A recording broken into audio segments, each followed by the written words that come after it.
খালেদা জিয়ার গৃহপরিচারিকা ফাতেমার একটি ঘটনা শেয়ার করেছেন বিএনপি ভারপ্রাপ্ত চেয়ারম্যান তারেক রহমান।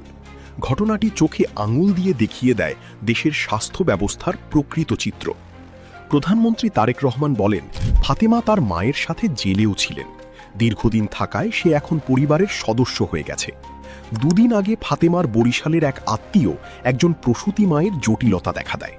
বরিশাল হাসপাতালে নেওয়ার পর জানা গেল ইনকিউবেটর নেই, সামান্য বেসিক চিকিৎসা সুবিধাও দেওয়া সম্ভব নয়। সাথে সাথে ঢাকায় রেফার করা হয়।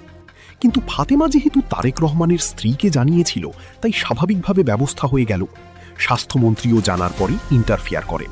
যে মেশিনটা ছিল না সেটা পাঠানো হয় বরিশালে। ফলে শুধু ফাতেমার আত্মীয় নয়, অনেক শিশু এখন সেই সুবিধা পাবে। তারেক রহমান প্রশ্ন তোলেন, সবাই তো ফাতেমা নয়, সবার তো এমন যোগাযোগ নেই। হাসপাতালের দায়িত্বশীলরা যদি আরেকটু যত্নশীল হতেন তাহলে অনেক সমস্যা এড়ানো যেত। তিনি আহ্বান জানান, সরকারকে সাহায্য করুন যেন কাউকে ফাতেমার আত্মীয় হওয়ার প্রয়োজন না হয়। প্রতিটি নাগরিক যেন মিনিমাম চিকিৎসা সুবিধা পায়।